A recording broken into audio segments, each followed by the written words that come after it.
les liens ont été situés qu'elle a une inflammation des deux mains avec une difficulté à mobiliser les doigts. Là, pour pouvoir nouer son pain, ça n'a pas été facile.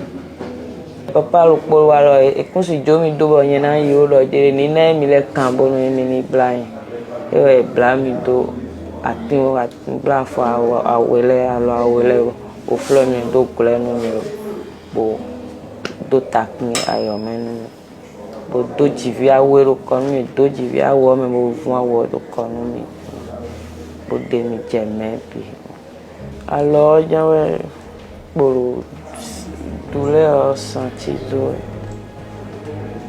Alors, les blagues, mon papa, quand il est blanc, ouais, mais comme quand on les ouvre, donc, c'est une dame de la trentaine qui a été victime de coups et blessures volontaires. Donc, à présent, des lésions de sévices corporels suite à ces coups et blessures. Elle aurait été ligaturée et on voit très bien au niveau des deux poignets des liens de ce qu'elle a été attachée. Au niveau des deux chevilles aussi, on voit les traces de ce qu'elle a été attachée. Et les deux mains sont enflammées avec une impossibilité de mobiliser les doigts.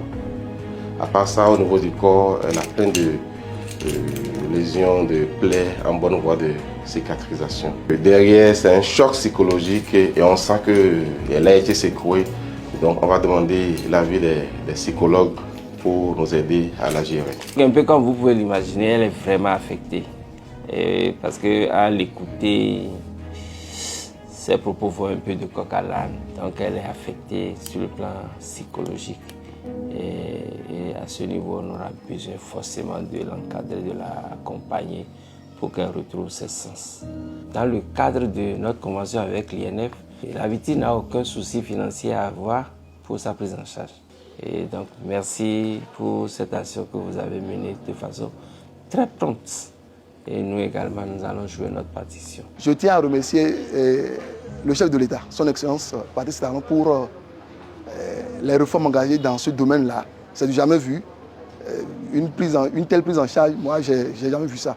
Donc, je dois remercier le chef de l'État, remercier la brigade des mineurs, surtout Madame la commissaire, remercier aussi l'INF, Madame la présidente, et sa secrétaire exécutive qui s'est personnellement déplacée ce matin pour nous assister. Je suis très content. La victime est en sécurité, nous sommes assurés qu'elle soit vraiment gardée en sécurité. Il y a même des agents de la police républicaine ici à l'hôpital pour assurer sa sécurité. Je voudrais nous demander de ne jamais nous taire sur des cas de violence exercés sur les femmes, sur les garçons, sur les filles, sur toute personne. Composez le 114, c'est gratuit, accessible les jours ouvrés, du lundi au vendredi et également les samedis. N'hésitez pas à composer également le numéro d'alerte de l'Institut 01 51 07 88 88 01 51 07 88 88. C'est dommage qu'en 2026, malgré toute la volonté politique, malgré tout ce qui se fait pour la promotion, la protection des droits des femmes et des filles, c'est dommage qu'on soit encore dans notre pays à traiter les femmes comme si elles étaient des gigots de moutons qu'il faut briser. À chaque fois que vous commettrez des impairs, la justice va se dire zéro impunité en cas de violence faite aux femmes et aux filles.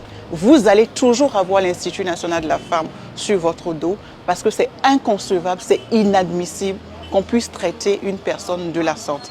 Les personnes ont déjà été interpellées hier, en tout cas bon nombre d'entre elles ont été déjà interpellées hier et la justice va se dire.